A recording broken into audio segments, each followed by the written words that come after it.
sedikit kaum lelaki dan ramai kaum perempuan.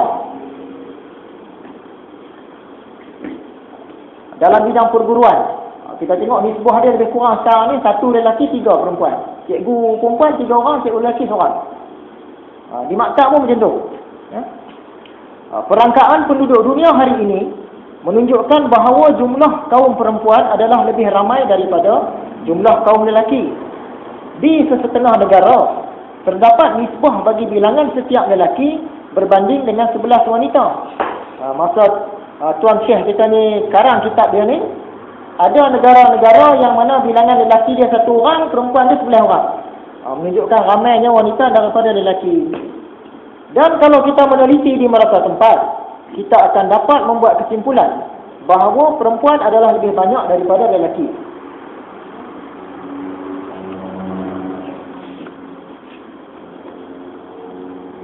Menurut Imam Ibn Hajar, sebab bilangan perempuan lebih ramai daripada kaum lelaki adalah akibat daripada peperangan yang berlaku. Kerana yang banyak terbunuh dalam peperangan adalah kaum lelaki, bukannya perempuan. Dan juga Allah Subhanahu Wa Taala mengkehendaki kebanyakan yang lahir di dunia ini adalah perempuan dan sedikit sekali dari kalangan lelaki.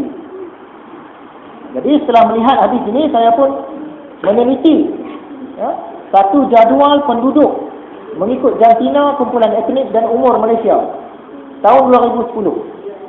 Satu perangkaan untuk tahun 2010, berapa ramai lelaki, berapa ramai perempuan di Malaysia.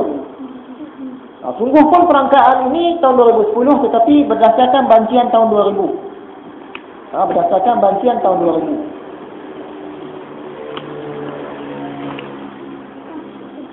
Jadi di Malaysia ni, dia punya nisbah lebih kurang sama banyak. Lelaki 14 juta, perempuan 14 juta. Jadi macam mana kata hadis ni tadi? Di akhir zaman ni, 1 orang lelaki akan menguruskan 50 orang wanita. Dia ada maksud di sebalik dia tu. Dan kalau mengikut 2001 World Almanac, satu macam bancian, di seluruh dunia ni, kalau ada 100 orang wanita, ada 101 orang lelaki. Maksudnya lelaki lebih ramai daripada wanita. Tapi macam mana hadis ni mengatakan 1 orang lelaki akan menguruskan 50 orang wanita? Jadi cerita dia macam ni. Kita tengok contoh di kilang. Di kilang ni biasanya ada banyak line.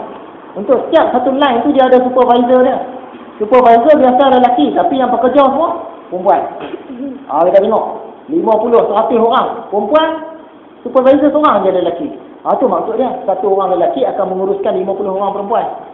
Bukan nak kata di dunia ni wanita 50 kali lebih banyak daripada lelaki, bukan itu. Itu kata hadis itu tadi kan. Di bahagian akhirnya, sehingga nantinya seorang lelaki akan menguruskan 50 orang perempuan. Sebab zaman sekarang wanita keluar bekerja. Kalau zaman dulu-dulu wanita banyak duduk di rumah, yang keluar lelaki. Jadi 1 orang lelaki menguruskan 50 orang perempuan ini berlaku lama dah. Sejak sebelum zaman perang dunia lagi. Di Eropah sana berlaku revolusi perindustrian. Banyak kilang-kilang naik. Dia punya ketua lelaki, pekerja dia wanita dan kanak-kanak.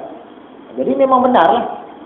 Bagaimana yang dikatakan oleh Nabi Muhammad ni, di akhir zaman nanti 1 orang lelaki akan menguruskan 50 orang wanita. 1 orang lelaki dia akan jaga 50 orang wanita, akan kawal 50 orang wanita. Dan di negara kita ni kita tengok di kilang. Di kilang memang nampak jelas. Bekerja banyak wanita. Lelaki ni sikit dan lelaki pegang jawatan supervisor. Di bawah ni tu semua pekerja wanita, ramai.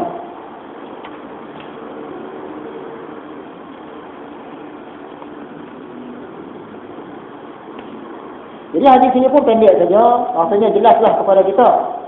Isi kandungan dia ni. Dia nak cerita kiamat ni dah dekat. Sebab apa? Tanda-tanda yang diberitahu dalam hadis ni semuanya ada.